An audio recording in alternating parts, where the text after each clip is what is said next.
ওই খানে কাবা যেখানে এক রাকাত নামাজ পড়লে 1 লক্ষ রাকাতের সওয়াব পাওয়া যায়, যে খানে কাবার গিলাপে চুমা দেওয়ার জন্য কোটি কোটি মুসলমানদের হৃদয় শিহরিত হয়ে থাকে কখন চুমা দিবে,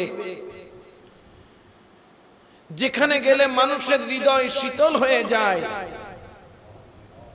ওই ঘর খানে কাবার মধ্যে যিনি জন্ম নিয়েছেন আল্লাহর ঘরের ভিতরে, তার নাম হচ্ছে মাওলা আলী। বড় করে বলে সুবহানাল্লাহ।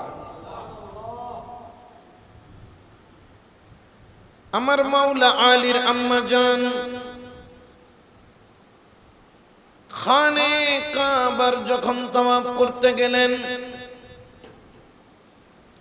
ওই খানে কাবার মধ্যে যখন তাওয়াফরত অবস্থায়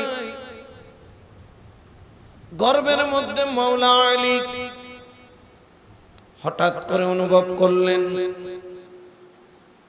তার প্রসব বেদনা, সন্তান সম্ভব মা জমিনের মধ্যে বসে পড়লেন, মাওলার দরবারে 2 হাত তুলে দিয়ে ফরিয়াদ করলেন, ওরে আমার মাওলা, ওরে আমার আল্লাহ, আল্লাহ তুমি না তোমার বান্দাকে ইজ্জত দান করো। সুবহানাল্লাহ বলেন। ইজ্জতের মালিক তুমি আল্লাহ।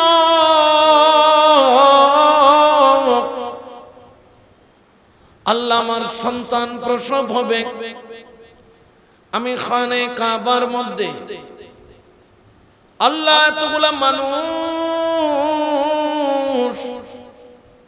এইখানে কাবার চারিদিকে আমার দিকে তাকিয়ে রয়েছে, আল্লাহ যদি সন্তানটা এখন প্রসব হয়ে যায়, আল্লাহ সবার সামনে আমি লজ্জিত হব।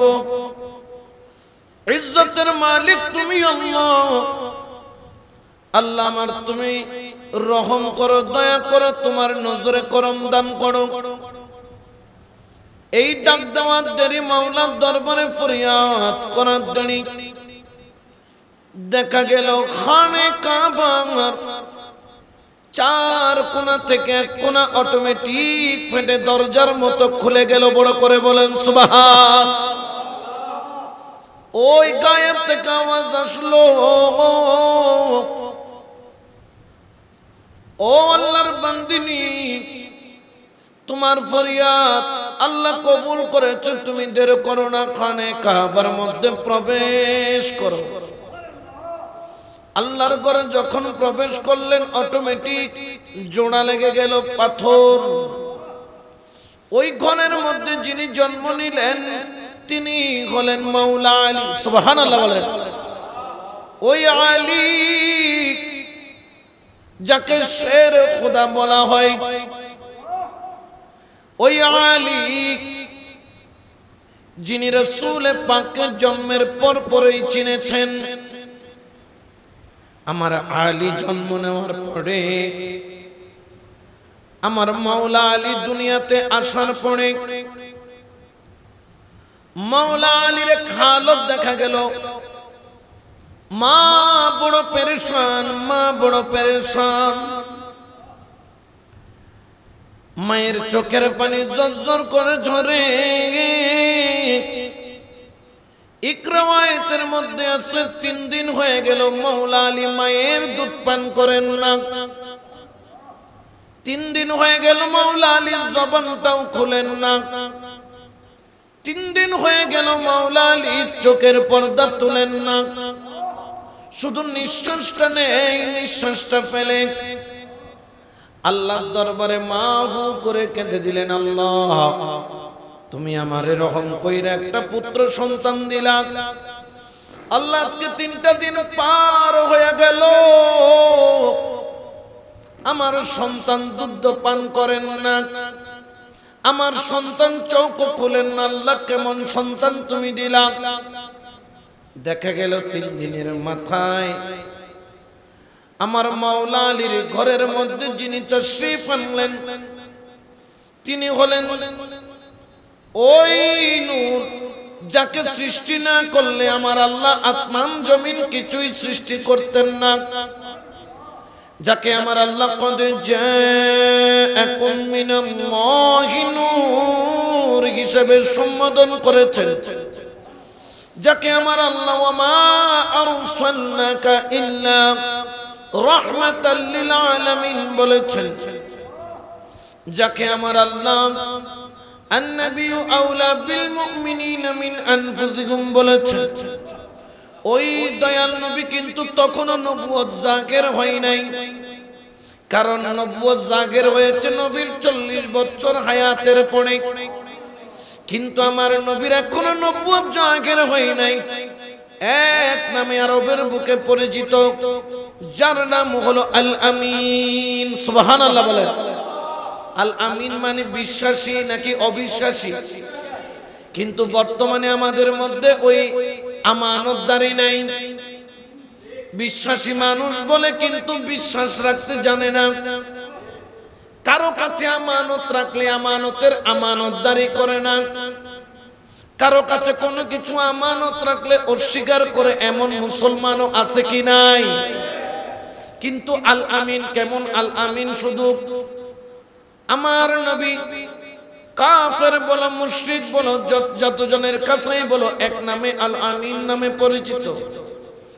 চিৎকার দিয়ে বললেন, চাচা জান আমার নাকি একজন ভাই হয়েছে। ভাই দেখা যায় মাওলা আলীর আম্মা জান ভিতর থেকে কেঁদে দিলেন, ও আল আমিন আপনার একজন ভাই হয়েছে সত্য, কিন্তু আপনার চাচাজাত ভাই আজকে 3টা দিন চলে গেল, চোখের পর্দাও তোলেন না, জবান খুলে দুধ টান দিয়ে দুধও পান করেন না। এই সন্তানকে বাঁচাইতে পারবো কিনা জানি না। আমার নবী তো অন্তর্যামী, আমার নবী তো কুল কায়নাতের খোদার নিয়ামতের হকদার। আমার নবী বুঝতে পারলেন, ও চাচি একটু মেহেরবানি করে আমার ভাইটাকে আমার কোলে দেন। দেখা যায় আমার নবী আমার মাওলা আলীর ঘরের মধ্যে ঢুকার দেরি, আমার মাওলা আলীর হাত পা ছুটাছুটি করতে দেরি করে না।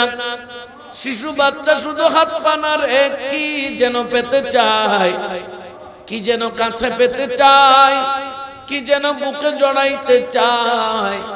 হয়তোবা সে সময় আমার মাওলা আলী বলছিল, ও আল্লাহ পাসপোর্ট তো পাইয়া গেলাম, আমার জন্মখানে কাবায়, ঠিক কিনা? এত বড় নিয়ামত, এত বড় আজমত, কারো জন্ম মেডিকেলে, কারো জন্ম ক্লিনিকে, কারো জন্ম দাদার বাড়ি, কারো জন্ম নানার বাড়ি, কারো জন্ম ভাড়া বাড়ি, কারো জন্ম বিদেশ, কারো জন্ম দুনিয়াদারির মধ্যে, কিন্তু আমার আলীর জন্ম হয়েছে খানে কাবার ভিতরে।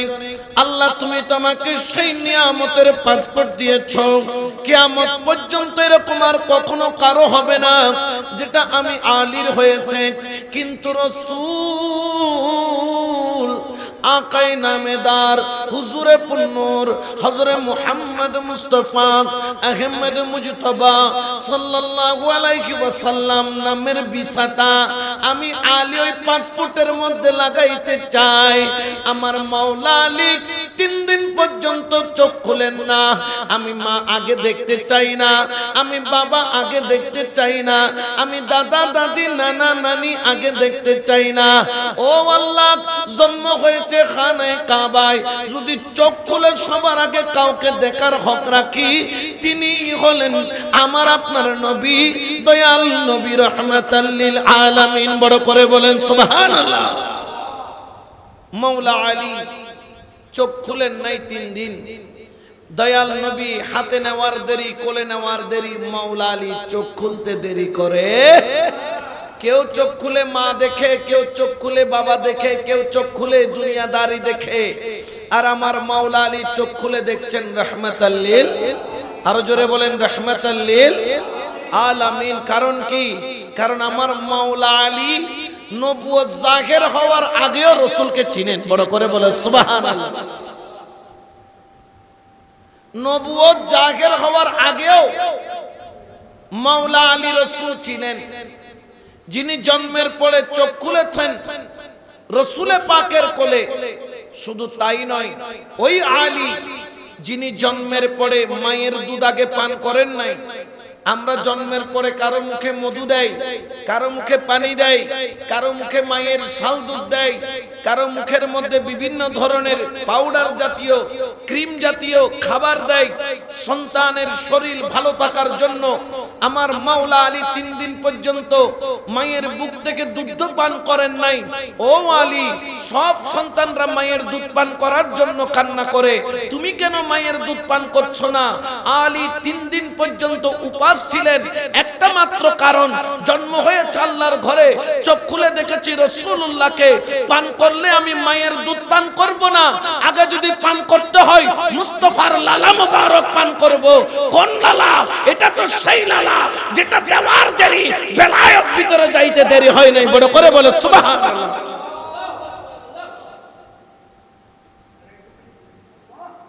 রাসূলের থুতু মুবারক, লালা মুবারক, জিহ্বা যখন মাওলা আলীর মুখের মধ্যে দিলেন, যেই সন্তান মায়ের দুধ পান করছে না, সেই সন্তান দেখা যায় রাসূলে পাকের জিহ্বা মুবারক চুষতেছে।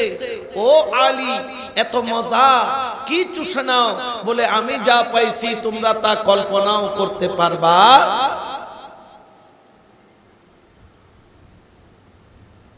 আমার মাওলা আলী,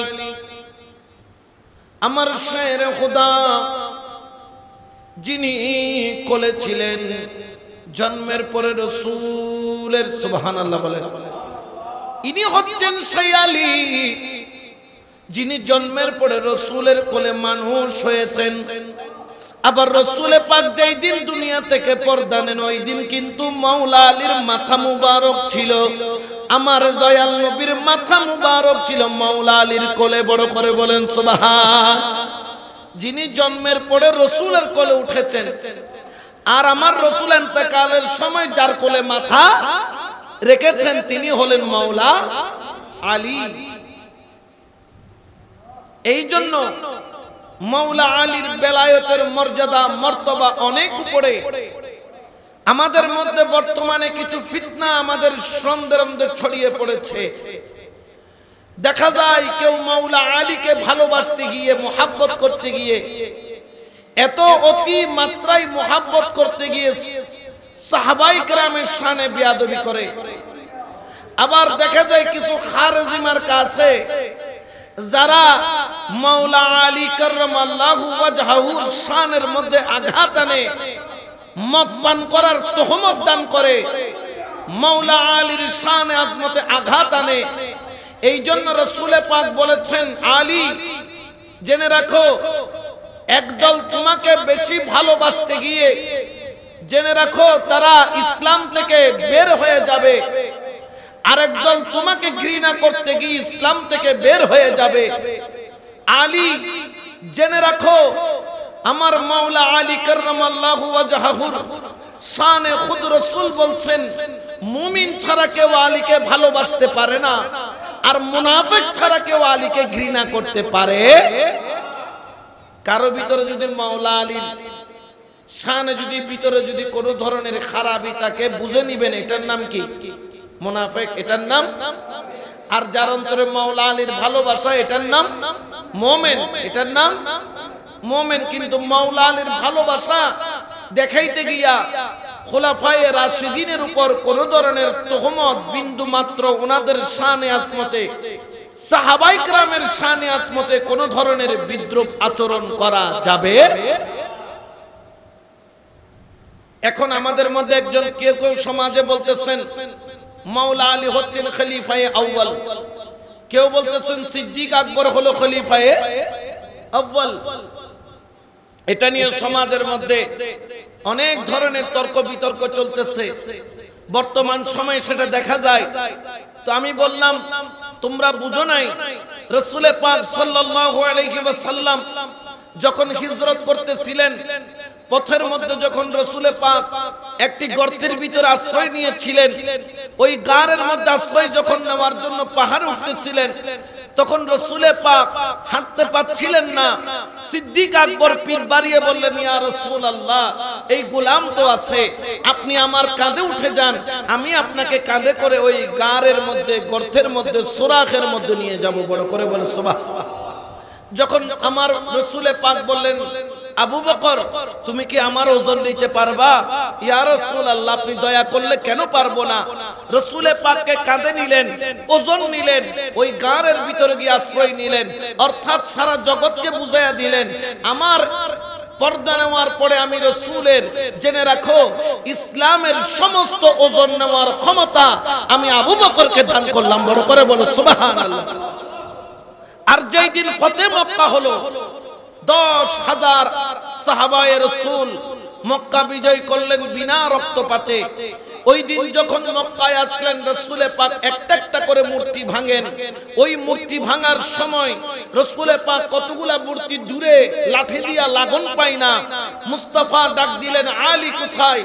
আলী এসে বসে পড়লেন, ইয়া রাসূলুল্লাহ, আপনি আমার কাঁধে উঠেন, আমি দাঁড়াইলে আপনি আমার কাঁধের উপর উঠে মূর্তিগুলাকে টান দিয়ে ভাঙবেন। তখন আমার দয়াল নবী বললেন, না আলী, আমি তো তোমার কাঁধে উঠতাম, কিন্তু আজকে তোমার কাঁধে উঠবো না, তোমাকে আমার কাঁধে নিব। বড় করে বলে সুবহানাল্লাহ। রাসূল পাক মাওলা আলীকে আপন কাঁধে নিয়ে জগৎকে বুঝাইয়া দিলেন। একজনের কাঁধে উঠে তার ইন্তেকালের পরে ইসলামী খেলাফতের দায়িত্ব সিদ্দিক আকবরকে দিলেন। আরেকজন মাওলা আলীকে ফতে মক্কার সময় কাঁধে নিয়ে জগৎকে দেখাইলেন, আমি রাসূল কাঁধে নিয়েছি, শুধু তাই নয়, আমি রাসূল আমার আলীকে বেলায়েতের তাজ পরিয়ে দিয়েছি। বড় করে বলে সুবহানাল্লাহ। আল্লাহু আকবার। ইয়া রাসূলুল্লাহ, ইয়া গাউসুল্লাহ, জিন্দাবাদ, জিন্দাবাদ, জিন্দাবাদ, মারহাবা, মারহাবা। একজনের কাঁধে উঠে তিনি যে ইসলামের খেলাফতের জন্য যোগ্য সেটা বুঝিয়ে দিলেন, আরেকজনকে কাঁধে নিয়ে তাকে বেলায়েতের তাজ পরিয়ে, বেলায়েতের তাজ পরিয়ে আনা মদিনাতুল ইলম ওয়া আলিয়ুন বাবুহার দরজা পরিচয় করিয়ে দিলেন। বড় করে বলে সুবহানাল্লাহ। এই জন্য পবিত্র কোরআনে আয়াতে কারিমায় আমার আল্লাহ বলছেন, ইন্নামা আনতা মুনযিরুন ওয়া লিকুল্লি কওমিন হাদি। হে আমার কামলিওয়ালা নবীকে আল্লাহ বলেন, ও আমার বন্ধু, আপনি হলেন কেবলমাত্র সতর্ককারী এবং ওয়ালিকুল্লি কওমিন হাদি, প্রত্যেক সম্প্রদায়ের জন্য আপনি হলেন পথ প্রদর্শক। এই আয়াত যখন নাযিল হলো, তাফসীরে আপনার কানজুল উম্মার ৬ষ্ঠ খণ্ডের মধ্যে তাফসীর করতেছেন, এই আয়াত নাযিল হওয়ার পরে ওয়াদা রাসূলুল্লাহ, সবাই বলেন সাল্লাল্লাহু আলাইহি ওয়াসাল্লাম, ইয়াদাহু আলা সাদরিহি, আমার রাসূল একটা হাত নিজের সিনা মুবারকে দিলেন। ওয়া ক্বালা আনা মুনযিরুন, জেনে রাখো, জেনে রাখো, আমি তোমাদের সকলের জন্য আমি হলাম সতর্ককারী। তারপর আমার কামলিওয়ালা নবী আওমা ইলা মানাকিবি আলীন, আমার মাওলা আলীর কাররামাল্লাহু ওয়াজহাহুর শান, আমার নবী এইভাবে বর্ণনা করছেন, এক হাত দিলেন রাসূলের সিনায়, আর এক হাত দিলেন মাওলা আলীর কাঁধে।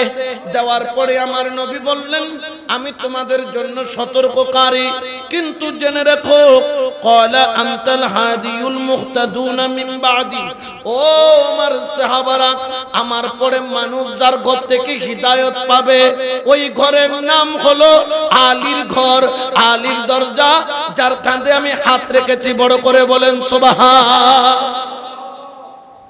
ওই মাওলা আলী কাররামাল্লাহু ওয়াজহাহু, তিনি রাসূলে পাকের ওই বেলায়েতের লালা মুবারক পান করেছেন। ওই লালা কি দুনিয়ার সমস্ত শরবত খাওয়াইলো অত তৃপ্তি পাওয়া যাবে যেটা রাসূলের লালা মুবারকের মধ্যে আছে? ওই তৃপ্তি পৃথিবীর কোথাও। তাহলে তো নবী তখনও নবুয়ত জাহির করেন নাই, তখন ইকরা বিইসমি রাব্বিকাল্লাযী খলাক আয়াত নাযিল, এগুলা তারও আগের কথা। প্রায় 7-8 বছর আগের কথা, নবুয়ত প্রকাশের 7-8 বছর আগের কথা। তখন রাসূল পাক সাল্লাল্লাহু আলাইহি ওয়াসাল্লাম তো নবুয়ত জাহির করেন নাই। এখন প্রশ্ন হলো, আলী তিনি যে নবী, তিনি যে আখেরি নবী, তুমি তাকে দেখার জন্য চোখ খুলো নাই, তুমি তোমার জবান বন্ধ রেখেছো, মায়ের দুধ পান করো নাই, নবুয়ত তো জাহির হয় নাই, চিনেছো কিভাবে? বলে খোদার কসম এখানে নয়, আলমে আরওয়ার মধ্যে পরিচয় হয়েছে। বড় করে বলে সুবহানাল্লাহ।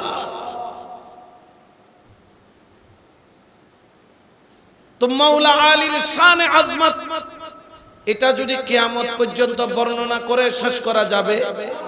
জোরে বলেন না যাবে? মাওলা আলীর রক্ত যেদিকে গেছে ওদিকে বেলায়েতের ফুল ফুটছে। সুবহানাল্লাহ বলেন না? সাক্তার খালের সাথে কানেকশন থাকলে ভালো পানি আসবে না ময়লা পানি আসবে? ময়লা। আর যদি আপনি যদি কর্ণফুলী নদীর সাথে কানেকশন রাখেন, তাইলে এই নদীর কানেকশন যেখানেই যাবে ওইখানেই কিন্তু মিষ্টি পানি দিয়ে যাবে।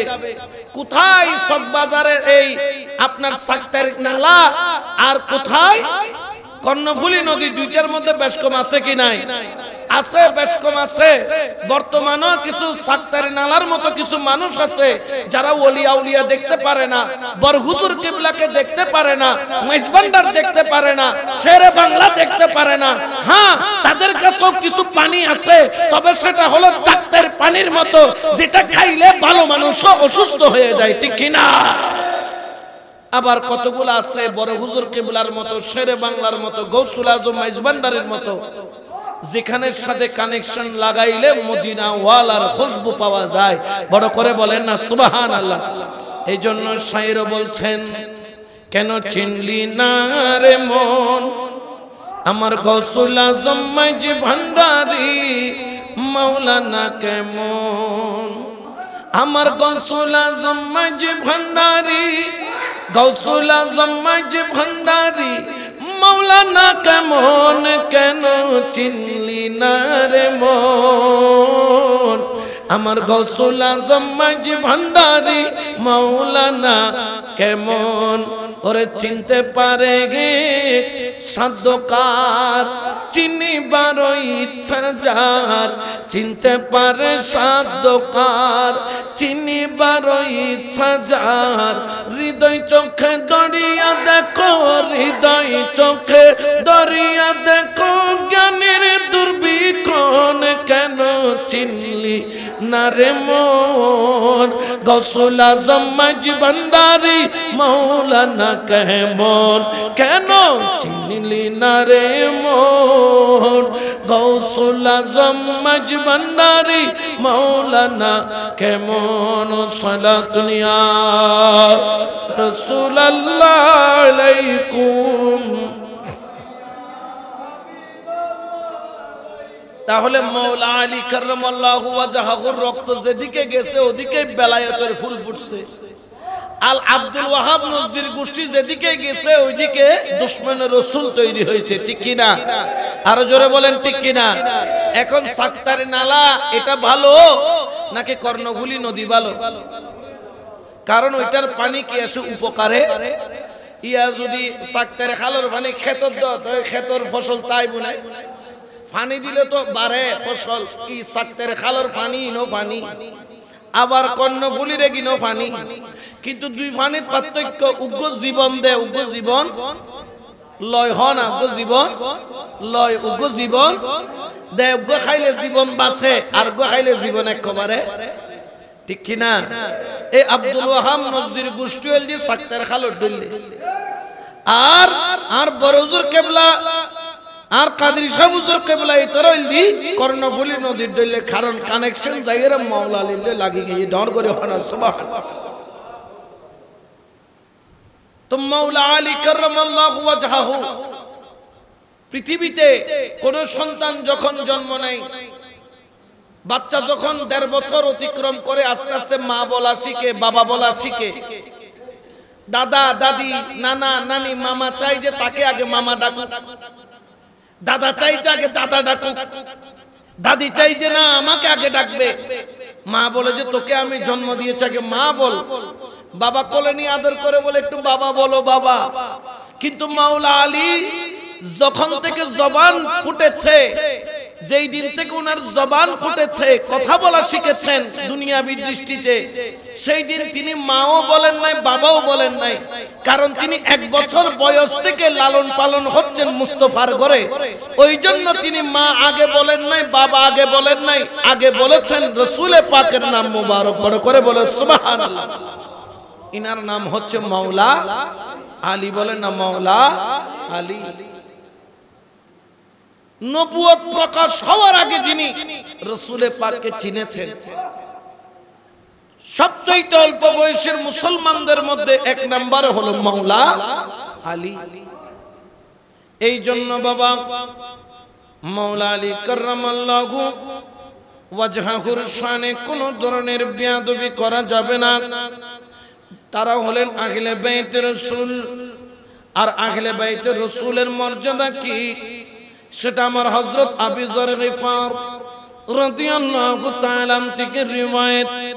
وعن أبي ذر رضي الله تعالى قال وهو آخذ ببعض الكعبة سمعت النبي صلى الله عليه وسلم يقول ألا إن مثل أهل بيت فيكم مثل سفينة نوح عليه السلام من ركبها نجا ومن تخلف عنها هلكا। এই দুনিয়ার মানুষ, আমি আবু যর গিফার নবীর সাহাবী, খানায়ে কাবার চৌকটের কসম করে বলছি, ওয়া হুয়া আখিযুম বিবাবিল কাবাতে, কাবা শরীফের দরজার চৌকট ধরে কসম করে বলছেন, আমি আবু যর গিফার আল্লাহর ঘরের চৌকট ধরে কসম করে বলছি, সামি'তুন নবিয়্য সাল্লাল্লাহু আলাইহি ওয়াসাল্লাম, আমার নবী নিজ জবানে বলেছেন, আর আমি আবু যর গিফার নিজ কানে শুনেছি। আবু যর গিফার কি শুনেছো? আমার কামলিওয়ালা নবীর হাদিস খানা। আবু যর গিফার বলেন, ইয়াকুলু আলা ইন্না মাসালু আহলি মাসালি আহলি বাইত ফিকুম মাসালু সাফিনাতিন নূহ আলাইহিস সালাম। আমার নবী বলেছেন, আলী কেমন, হুসাইন কেমন, হাসান কেমন, ফাতেমা কেমন, আমি নবী কেমন, তারা হলো নূহ আলাইহিস সালামের কিস্তির মতো, নৌকার মতো। মান রাকাবাহা নাজা, যেই ব্যক্তি ওই কিস্তির মধ্যে উঠে যাবে, আমি নবী তাদের নাজাতের গ্যারান্টি দিলাম। ওয়া মান তাখাল্লাফা আনহা হালাকা, যেই ব্যক্তি ওই কিস্তির মধ্যে উঠবে না, ওই ব্যক্তি ডুবে ডুবে ডুবে ডুবে মরবে, ওই ব্যক্তির জীবন বরবাদ হয়ে যাবে। কেনান যেরকম নৌকায় উঠে নাই, ডুবে ডুবে মরেছে, ঠিক তদ্রূপ ভাবে ডুবে মরবে। অর্থাৎ সে কখনো আল্লাহর রহমত পাবে না। আল্লাহ গো, এত কিস্তি থাকতে দয়াল নবী নূহ আলাইহিস সালামের কিস্তির কথা কেন বললেন? টাইটানিক ছিল, আরো বড় বড় বড় জাহাজও তখনও ছিল, কিন্তু নূহ আলাইহিস সালামের কিস্তির সাথে কেন তুলনা করলেন? বলেন একটাই মাত্র কারণ, নূহ আলাইহিস সালামের কিস্তি এমন একটা নৌকা যেখানে ঈমানদার উঠতে পারে, বেঈমান উঠতে পারে না, ঠিক কি না? নূহ আলাইহিস সালামের কিস্তির মধ্যে কেন উঠতে পারছে? আপন ছেলে না? নূহ আলাইহিস সালামের আপন ছেলে হওয়ার পরেও কেনান ওই কিস্তিতে উঠতে পারে নাই। কারণ কি? কারণ তার কাছে ঈমান নামের ওই সম্পদ। নূহ আলাইহিস সালামের কিস্তি কেন বললেন? বলে কারণ আহলে বায়াতের কিস্তিতে উঠা মানে তুমি ঈমানদারের রাস্তায় নিজেকে অর্পণ করা, নিজেকে ইস্তেকামত রাখা, দায়েম রাখা, কায়েম রাখা। কারণ আহলে বায়াতের কিস্তি থেকে দূরে যাওয়া মানে বেঈমান হয়ে মরা, আহলে বায়াতের কাছে থাকা মানে ঈমান নিয়ে কবরে যাওয়া। বড় করে বলে সুবহানাল্লাহ। এখন তো আমরা বড় হুজুর কেবলার ওরস করলেও অনেকে নারাজ হয়ে যায়। ফাতিহা করলে বলে ফাতিহা কোথায় পেয়েছো? মাজার দেখলে নারাজ হয়ে যায়। আমাকে ওই দিন প্রশ্ন করছেন যে মাজার, আপনারা মাজার বলেন, মাজার তো সৌদি আরবে নাই, মাজার খালি সব বাংলাদেশে। এই সৌদি আরবে গিয়ে তো কোথাও মাজার পাইলাম না। আমি বলি, ওরে গাধা, তোর জন্ম হয়েছে কয়দিন? তোর বয়স হচ্ছে 60 বছর, 50 বছর, 70 বছর, নাইলে 80 বছর, কিন্তু ইসলাম এসেছে আজকে 1400 বছর হয়েছে। আজকে থেকে 1925 সালের আগে আগে পর্যন্ত মক্কায় মদিনায় সব মাজার ছিল। এই ওয়াহাবি নাজদি, এই আব্দুল ওয়াহাব নাজদির যারা বংশধর ক্ষমতায় আসলো, সেই দিন থেকে মাজার ভাঙা আরম্ভ হলো, ঠিক কিনা? তাইলে আমরা যারা সুন্নি, মাজার যে আমরা পাই, ওলি আল্লাহর দরবার যে আমরা পাই, এটা হচ্ছে এই সিস্টেম হচ্ছে রাসূলের তরিকা। তারা সব মাজার ভাঙলেও তিনটা মাজার ভাঙতে পারেন নাই। একটা হলো রাসূলের মাজার, একটা হলো সিদ্দিক আকবরের মাজার, আর একটা হলো ফারুক আজমের মাজার। এটাতে হাত দেওয়ার সাহস তাদের হয় নাই, কিয়ামত পর্যন্ত হবেও। আবার এই মাজার ভাঙার দলিল দেয় মাওলা আলীর হাদিস দিয়ে। বড় ইন্টারেস্টিং বিষয়, আব্দুল ওয়াহাব নজরী গোষ্ঠীরা যখন মাজার ভাঙতেছে দলিল দিয়েছেন মাওলা আলীর হাদিস। আমি অবাক হয়ে গেলাম হাদিসটা পড়ে, ব্যাপার কি? যখন এটা রিচার্জ করা আরম্ভ করলাম, হায় কোথায় আগরতলা আর কোথায় সৈয়দতলা, হড়ে আব্দুল আর হড়ে। আগের যুগে মুসলমানদের কবর আর খ্রিস্টান ইহুদিদের কবর এক জায়গায় ছিল, এক জায়গায় খ্রিস্টানদের কবর মুসলমানদের কবর একই গোরস্থানে ছিল। কারণ ইসলাম তো নতুন নতুন এসেছে, আলাদা কোনো কবরস্থান নিয়ম কানুন তখন হয় নাই। যখন খ্রিস্টান আর মুসলমানের কবর একসাথে ছিল বিভিন্ন জায়গায়, মাওলা আলীর খেলাফত কালে মাওলা আলী বললেন, তোমরা কবরের উপর উঁচু স্থানগুলা ভেঙে ফেলো। অর্থাৎ আগের যুগে খ্রিস্টানদের কবরের উপর ক্রস চিহ্ন ছিল। যখন ইসলামিক খেলাফত প্রতিষ্ঠিত হলো পূর্ণাঙ্গভাবে, যেখানে মাওলা আলী খলিফা হয়ে আছেন, সেখানে খ্রিস্টানদের ক্রস চিহ্ন কবরস্থানে থাকতে পারে। এক সময় ছিল তাদের কবরস্থানে, এখন আর এটা তাদের। এখন এখানে মুসলমানদের কবর বেশি, কারণ আগে খ্রিস্টান ছিল, সবাই কি হয়ে গেছে? মুসলমান হয়ে গেছে। তখন মাওলা আলী বললেন, কবরের উপর ক্রস চিহ্নগুলা ভেঙে ফেলো।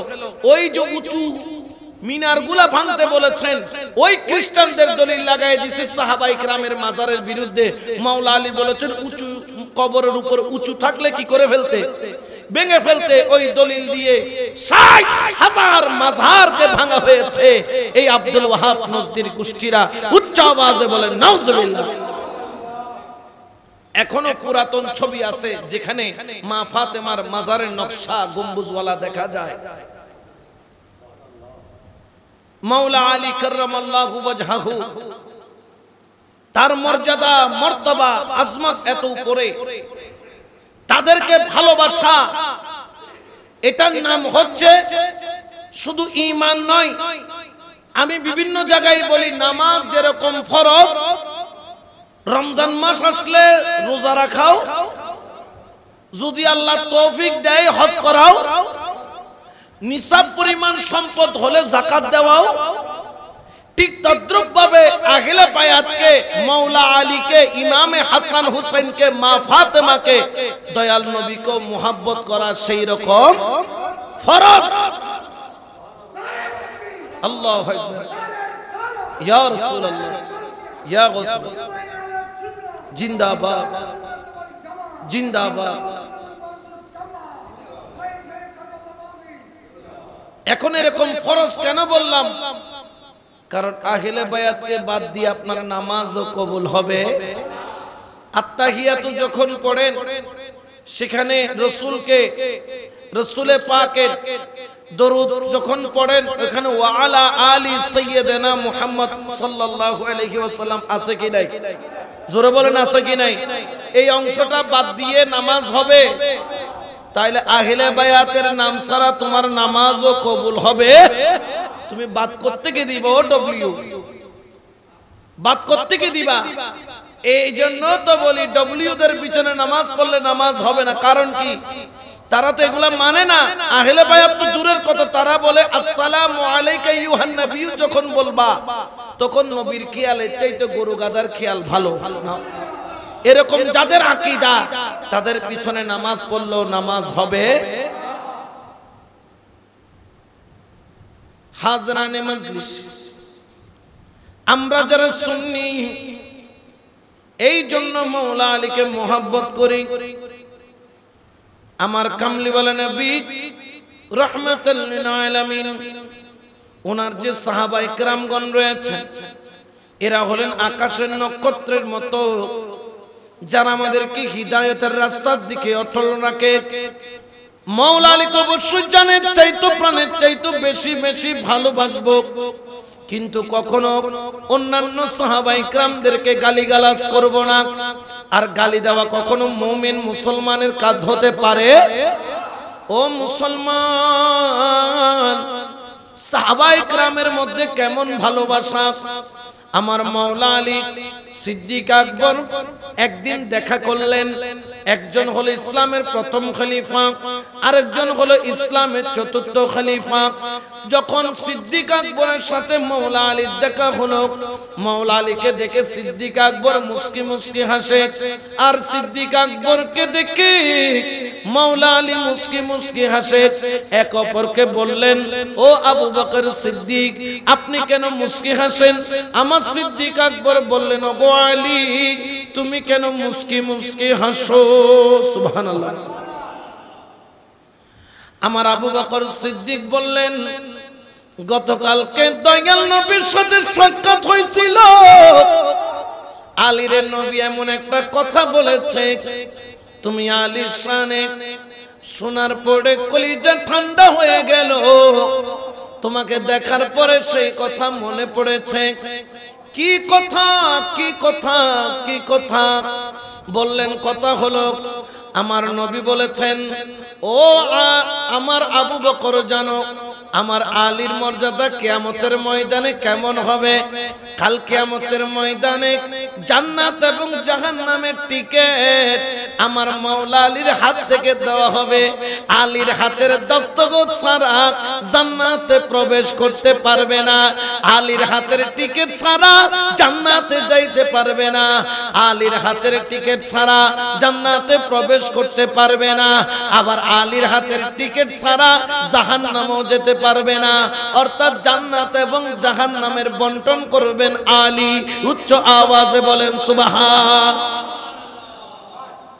অনেকে হয়তো বা এখন মাওলা আলী কাররামাল্লাহু ওয়াজহাহু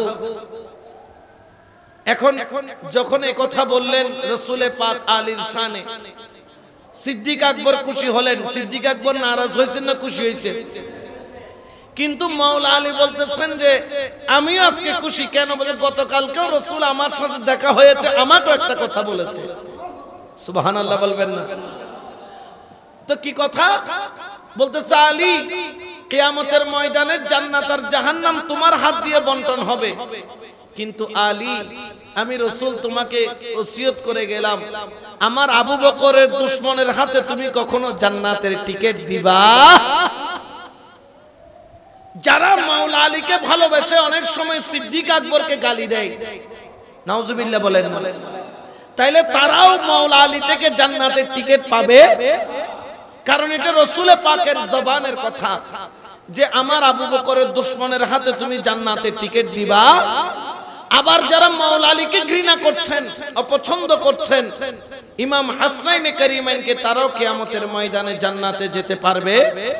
কিন্তু যারা আহলে বায়াতের আশিক, মাওলা আলীর আশিক, দয়াল নবীর আওলাদের আশিক, আপনাদের জন্য বড় নিয়ামত আমার মাওলা আলী থেকে রিওয়ায়াত, ওয়া আন আলী ইবনে আবি তালিব রাদিয়াল্লাহু তাআলা আন্না রাসূলুল্লাহ, সবাই বলেন সাল্লাল্লাহু আলাইহি ওয়াসাল্লাম, আখাযা বিয়াদাইহিল হাসান ওয়াল হুসাইন ফাকালা আহাব্বানি ওয়া হাব্বা হাযাইন ওয়া আবাহুমা ওয়া উম্মাহুমা কানা মাই ফিদ দারে যাতি ইয়াউমিল কিয়ামা। আমার নবী একদিন সাহাবাদের সামনে গেলেন, এক হাতে হাসানের হাত ধরলেন, এক হাতে হুসাইনের হাত ধরলেন। আমার নবী বললেন, যেই ব্যক্তি এই দুইজনকে ভালোবাসবে, যেই ব্যক্তি আমি নবীকে ভালোবাসবে, ও আবাহুমা ও উম্মাহুমা, যে আলীকে ভালোবাসবে, হাসান হুসাইনের মা ফাতেমাকে ভালোবাসবে। আমার কামলিওয়ালা নবী বলেন, ও জগতের মানুষ শুনে রাখো, ওই আহলে বায়াতের আশিকের জন্য আমি রসুলে পাক একটা ঘোষণা করলাম। কি ঘোষণা? আমার নবী বললেন কানা মাই ফিদ্দারে জাতি ইয়াউমিল কিয়ামা, কিয়ামতের ময়দানে আমি নবী যেখানে থাকবো আমার আলীর আশিককে আমি আমার সাথে জান্নাতে রাখবো। বড় করে বলেন সুবহান। তাহলে আহলে বায়াতকে ভালোবাসলে থাকবেন কার সাথে? দয়াল নবী পাইলার কোনো কিছুর চিন্তা আছে? এই জন্য সুন্নিরা বলেন নবী সারা নাই সাহারা। ওরে শোন দুনিয়া ওয়ালা নবী মোদের নয়নে মনি। ওরে নবী গলার মালা নবী সারা নাই সাহারা।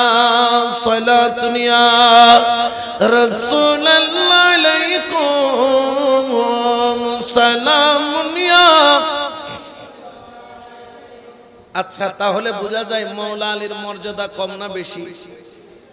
মাওলা আলীর মর্যাদা। তাহলে এখন অনেকে যে সিদ্দিক আকবরকে খলিফায়ে আউয়াল বলেন আর মাওলা আলীকে খলিফায়ে 4 নাম্বার খলিফা বলেন, একজনকে বলেন 1 নাম্বার, একজনকে 4 নাম্বার, অনেকে বলেন যে না মাওলা আলীকে 1 নাম্বারে রাখতে হবে, 4 নাম্বারে রাখা যাবে না। এখন এটার সমাধান কি হবে?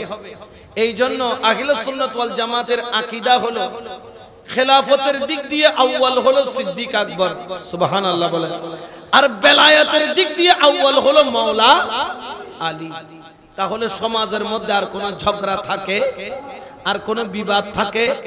কারণ এক একজনের বৈশিষ্ট্য এক এক ধরনের, এক একজনের মর্যাদা এক এক ধরনের, এক একজনের মকাম এক এক ধরনের, এক একজনের আজমত এক এক ধরনের। এই জন্য আমাদেরকে খেয়াল রাখতে হবে আমাদের জবান দ্বারা যাতে সাহাবায়ে কেরামের শানে কোনো ধরনের গুস্তাখি না হয়। কারো কথা শুনে কারো ফাঁদে পড়ে কখনো কোন অবস্থায় মাওলা আলীর শানে বেয়াদবি করা যাবে